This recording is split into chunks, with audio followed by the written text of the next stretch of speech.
Hi friends, Ratna Andhra food சேனலுக்கு உங்களை அன்புடன் வரவேற்கிறோம்.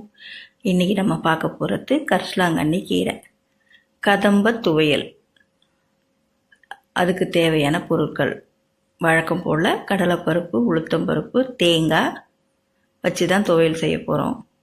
இதில் புதுசாக நான் நெல்லிக்காய், மாங்காய், எங்கள் வீட்டில் எப்பவுமே புளி ரொம்ப யூஸ் பண்ண மாட்டோம் துவையலுக்கு, சட்னிக்கு நெல்லிக்காய் நிறைய போடுவேன். இஞ்சி இந்த மாதிரி துவையலில் சேர்த்துக்கிட்டா ரொம்ப நல்லது. புதினா, கொத்தமல்லி, பச்சை மிளகா, காஞ்ச மிளகா எது வேணாலும் வச்சுக்கலாம். இந்த வேர்க்கடலை பச்சையாக இருக்குது என்கிட்ட, அதனால் பக்கத்தில் ஒரு வானிலையில் வச்சு வறுத்து எடுத்துக்க போகிறோம். இந்த கீரை எதுக்கெல்லாம் சாப்பிட்லான்னா, மஞ்சக்காமலை இருக்க பேஷண்ட்டுங்க தொடர்ந்து எடுத்துக்கிட்டால் மஞ்சக்காமலை குறையும். இந்த கீரை பாருங்கள், அடையாளம் இதுதான் அந்த பூ. கீரை பொன்னாங்கண்ணி கீரை எப்படி இருக்குமோ அந்த மாதிரி தான் இருக்கும். அதாவது சீமை பொன்னாங்கண்ணின்னு இல்லையா, அந்த பொன்னாங்கண்ணி கீரை மாதிரி தான் இருக்கும். பழுப்பு இல்லாமல் பச்சை பச்சையாக இருக்கிற கீரையை பார்த்து கிள்ளி எடுத்து வச்சுக்கோங்க. இது எங்கள் தோட்டத்தில் வளர்ந்தது. அதை வச்சு இன்றைக்கி துவையல் செய்யலான்னு செய்கிறோம். இது கீரை கூட கருவேப்பிலை, புதினா, கொத்தமல்லி, அரைக்கீரை, பொன்னாங்கண்ணி கீரை இந்த மாதிரி கீரைங்களோடையும் இதை துவையலாக அரைச்சி சாப்பிட்லாம். பொன்னாங்கண்ணி கீரையோட பொரியலாகவும் வச்சு சாப்பிட்லாம். நான் தோலோடு மாங்காய் கட் பண்ணியிருக்கேன், ஒரு நெல்லிக்காய் வச்சுருக்கேன். வழக்கம் போல் துவையலுக்கு எல்லாமே வச்சுருக்கேன். கதம்ப துவையலுக்கு தேவையான பொருட்கள் எல்லாமே வச்சு ஒன்று பின்னாடி ஒன்று வறுத்து எடுத்து வதக்கி எடுத்து துவையல் செய்ய போகிறோம். இப்போது நிறைய பேருக்கு பார்த்திங்கன்னா முடி கொட்டுது. இது தேங்காய் எண்ணெயில் காய்ச்சி தடவுறாங்க. அது தடவட்டும், நல்ல விஷயந்தான். இருந்தாலும் உள்ளுக்கும் எடுத்துக்கணும். நம்ம உள்ளுக்கு எடுத்துக்கும் போது என்ன ஆகும்னு பார்த்திங்கன்னா, லிவரில் இருக்க கொழுப்பு கரையுது, லிவருக்கு ரொம்ப பலம் கொடுக்குது. அதனால் அந்த முடி வளர்கிறதுக்கான நல்ல விஷயம்லாம் நடக்கும்.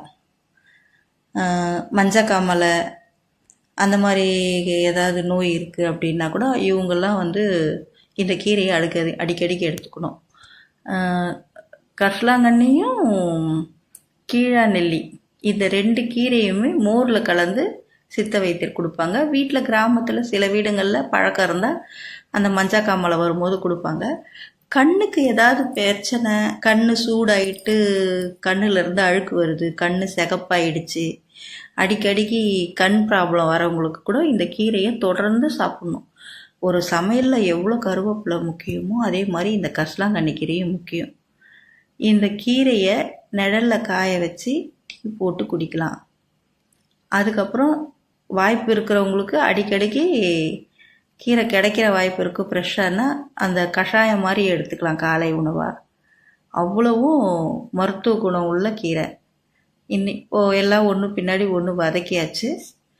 இதை நம்ம அந்த பச்சை மிளகா, மாங்காய், புளிப்பு, காரம் கொஞ்சம் பாதியாக பிரித்து எடுத்து வச்சுட்டு சட்னி அரைச்சி குழந்தைங்களுக்கு தனியாக தாளிப்பு போட்டு வச்சுருவேன். இட்லி தோசைக்கு காலையில் சாப்பிடுவாங்க. இப்போ நம்ம அரைக்கிற காரத்தோடு அரைச்சா அவங்களுக்கு தனியாக ஒரு சட்னி தேட வேண்டியது இருக்கும் இல்லையா. அது மட்டும் இல்லை, இந்த கீரைலாம் குழந்தையிலேருந்தே நம்ம கொடுத்து பழகிட்டோன்னா அவங்க கீரை கண்டிப்பாக சாப்பிடுவாங்க.